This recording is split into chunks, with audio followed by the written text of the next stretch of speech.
Alright, welcome to Gran Turismo 4.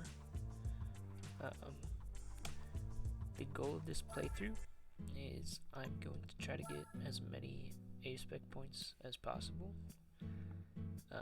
You can get 200 per race as a maximum. It depends on, like, you get more points if your car is slower than the computer's cars. And yeah, I think the maximum, absolute maximum, is about 111,000 points. Anything over 100,000 is like really good though. So I'm just gonna be trying to get to 100,000, and then those last 11,000, I don't know. We'll see when we get there. Yeah. Anyway, the first step to any Gran Turismo playthrough, as always, is the licenses. This video is going to start with just the B licenses. Yeah, here we go. B1.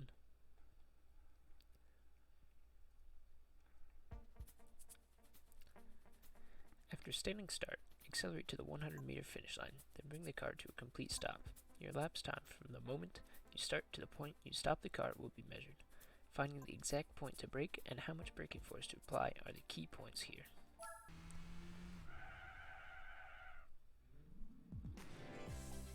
Not too shabby for a first try.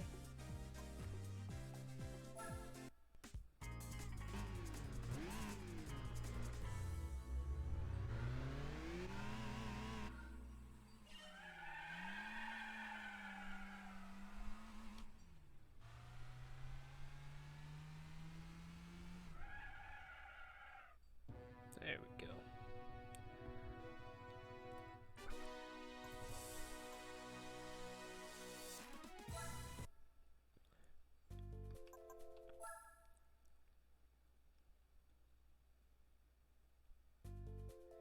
B2, acceleration and braking 2.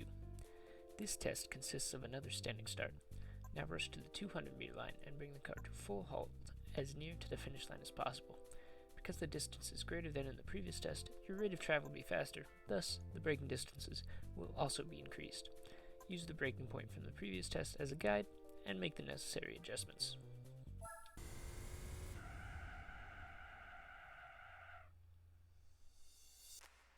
That was pretty bad. It's okay.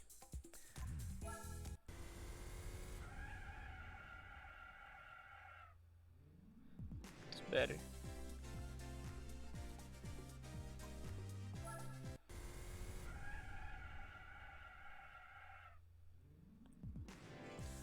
Better.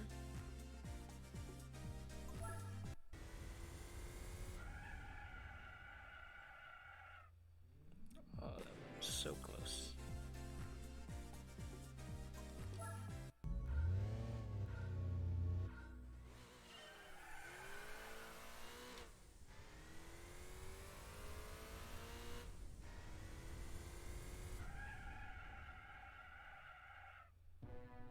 There we go.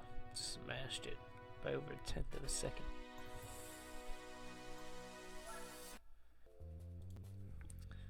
B3, Basics of Cornering 1. We'll tackle the essentials of the out-and-out racing line for this test using the first corner of the Deep Forest course.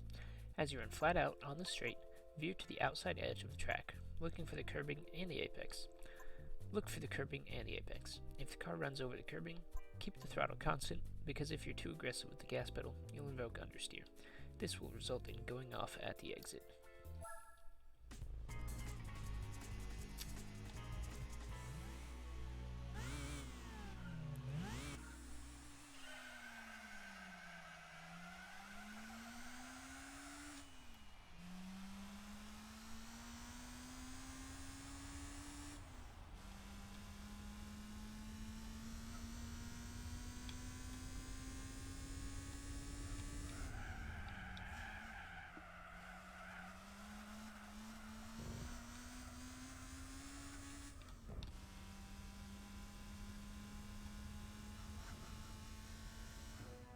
First try. Let's go.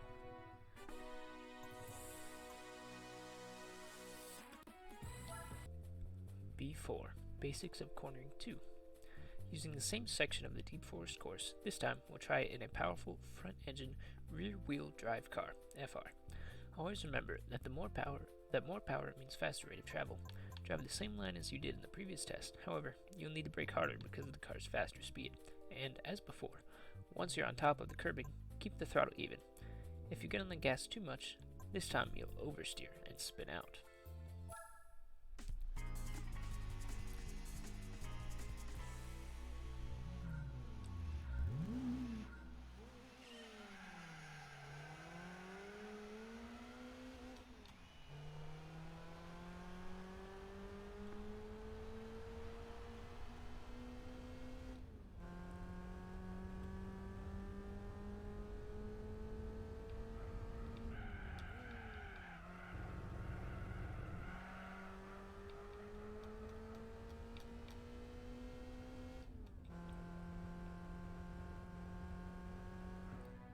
Barely got it that time. Still first try though, that's nice.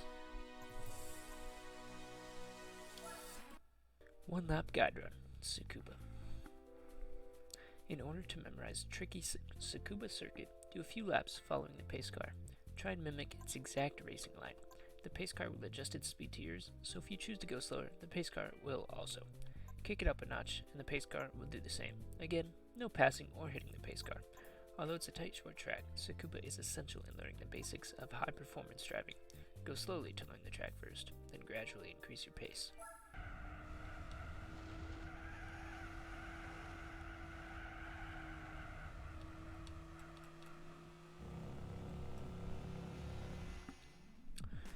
Not too far off for a first try. Definitely places where I know I can improve too, so.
There we go.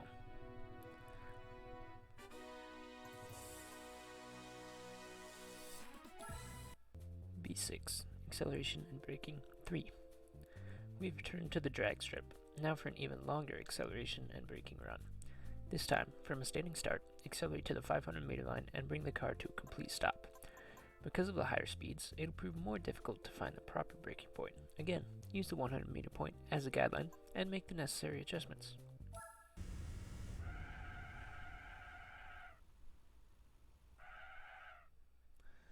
Alright, that's a pretty terrible first try. I braked too early, had to lift off. Oh well. It'll get better.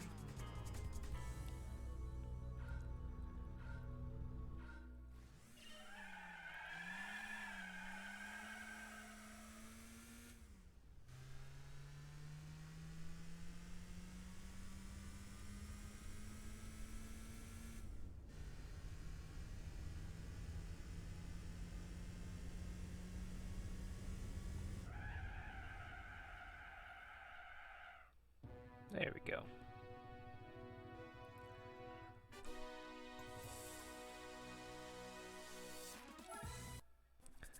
B7, acceleration and braking 4. This is the final acceleration and braking test.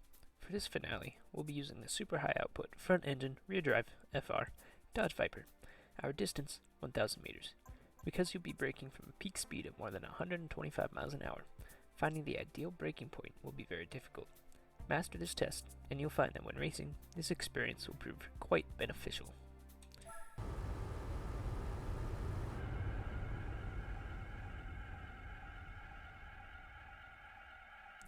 Whoops. Oh well.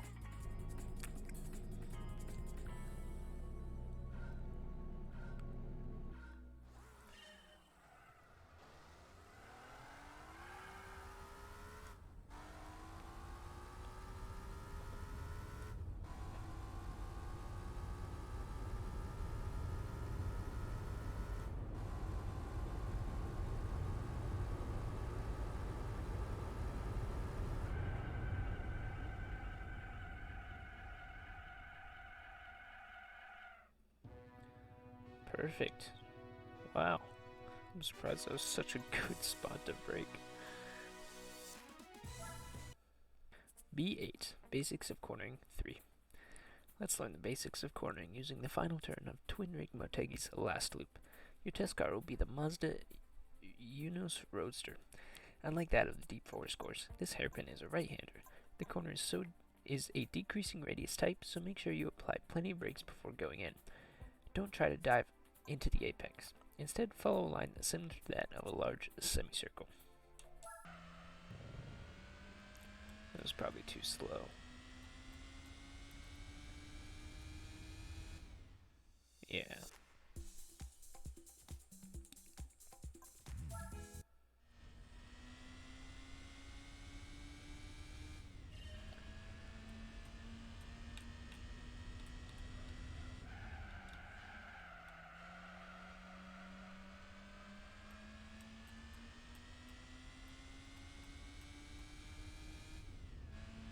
There we go.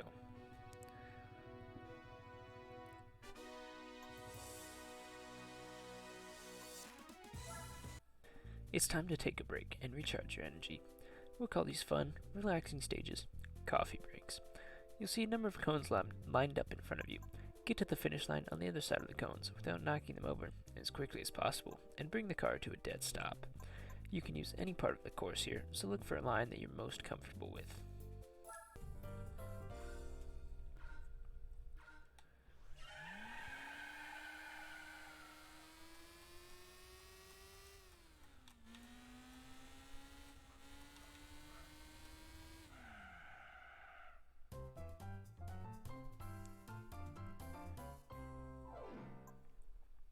I really don't like those coffee breaks. B9, Basics of Cornering 4. Now we'll run the same section in a more powerful car. Our mount is the BMW M3 CSL. Because speeds are much higher in this car, you need to be more aggressive with the brakes. Use distance markers on the side of the track as guide points. If you're too quick and hard on the throttle at the corner's exit, the rear end will most likely come around, so use caution. Driving over curbing too much also may result in a spin.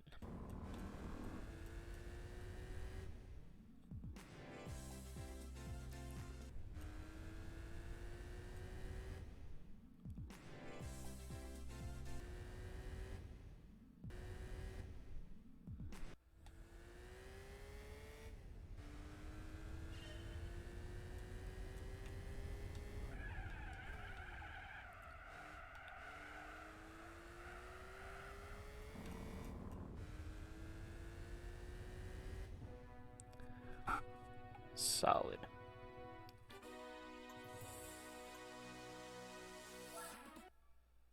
One lap guide run, Laguna Seca.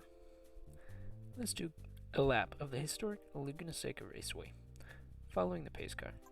The prime objective here is to learn the track, so don't worry about setting lap records just yet. Follow the pace car and memorize its exact racing line. The infamous corkscrew is a blind downhill left-right S-curve, and getting the braking point correct is imperative in establishing a good lap time. Make sure you memorize where to apply the brakes before turning in.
Almost got it by a whole second.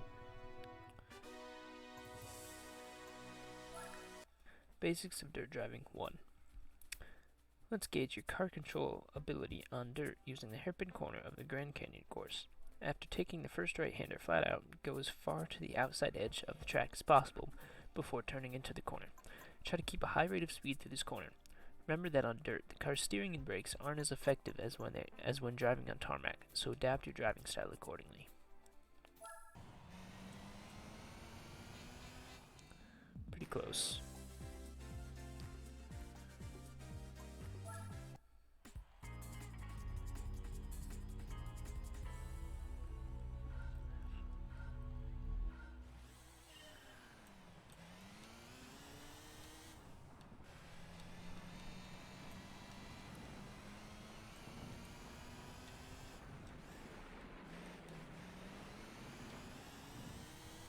Surely that's good enough, right?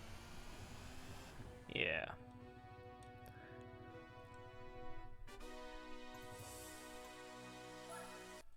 B12. Basics of Dirt Driving 2. See how quickly you can take the super fast right-hander of the Swiss Alps course. Because the level of grip is lower on dirt than on tarmac, you'll need to rely on more than just steering to guide the car effectively. Controlling the car's balance and efficient use of the brakes are key to pointing the car's nose in the correct direction. There are lots of surface irregularities here, so try not to get knocked off your racing line.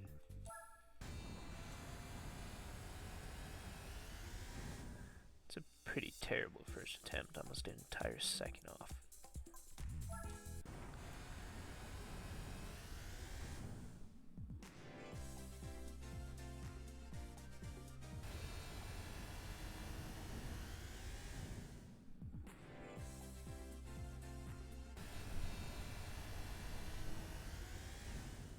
Oh.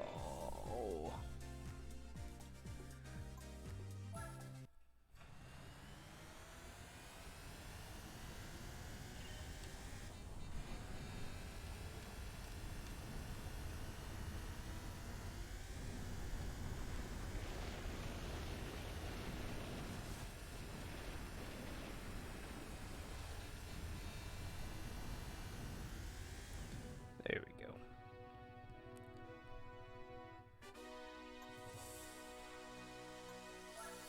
B13. Basics of Cornering 5. The final corner of Tsukuba Circuit will test your high-speed cornering skills on asphalt. You'll start the test traveling 50 miles an hour. From the outside edge of the track, brake slightly as you approach the corner. Get to the inside of the corner as soon as possible and straddle the curbing. Keep the throttle even through this part of the corner. Just as the curbing ends, get on the throttle and head for the outside part of the track. Make effective use of the signs located at the edge of the track to determine your braking point. Then find the optimal entry speed.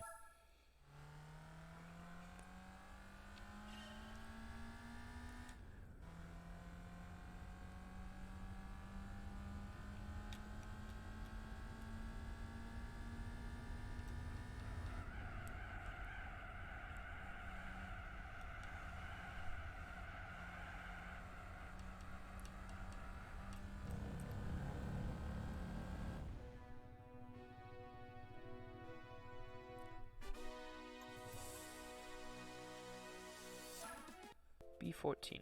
Basics of Cornering 6. The first corner of the El Capitan course is also quite fast, another ideal place to test your confidence on high-speed corners. Unlike Tsukuba, the apex is deeper into the turn here, so the key is patience. Starting from the right edge of the track, look for the apex and turn it. Keep the car on the inside of the corner, and refrain from getting back on the throttle until you're almost out of the corner. Throttle on too early, and you'll get understeer, which will cause the car to go off track. Practice this corner a few times to find the correct throttle on point.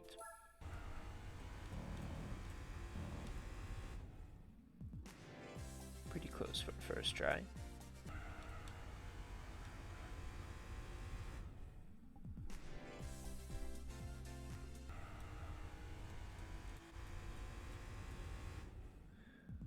Are you kidding me?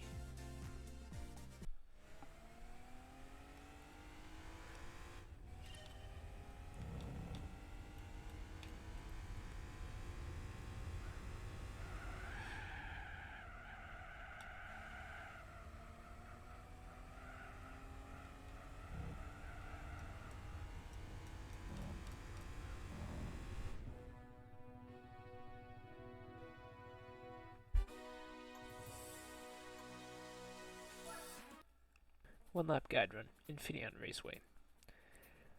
One of America's most popular tracks, Infineon Raceway, formerly known as Sears Point, is the site for this test.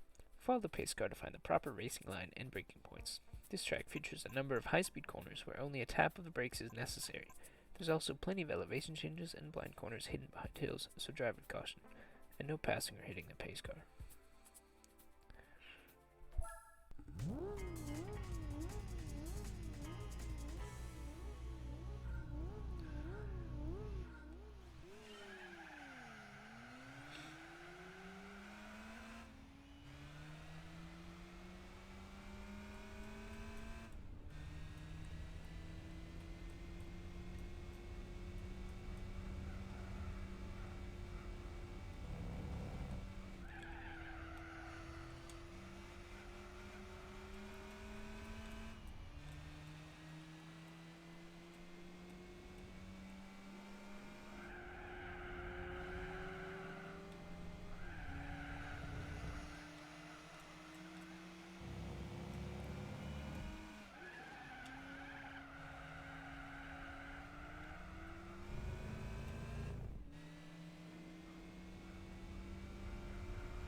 B16 Graduation Test. In order to get your B-Class racing license, you'll need to tackle the middle section of Tsukuba. The right-hander directly beneath the Dunlop Bridge can be taken flat out if you follow the proper driving line.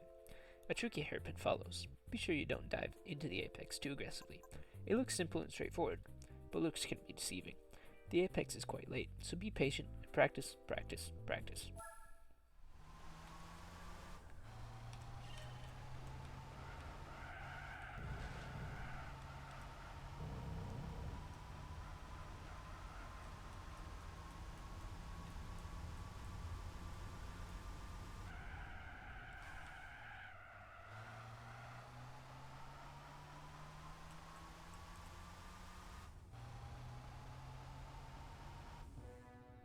First try. Nice.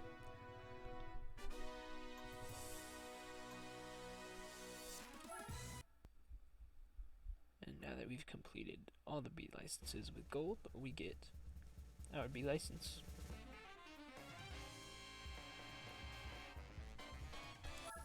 And then we get 3 cars. One for this one, we get for all bronzes. In other words, just completing every test.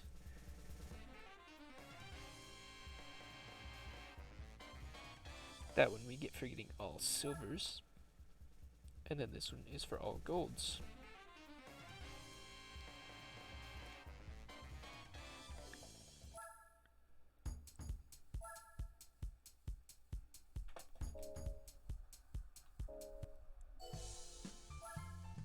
Well, thanks for watching.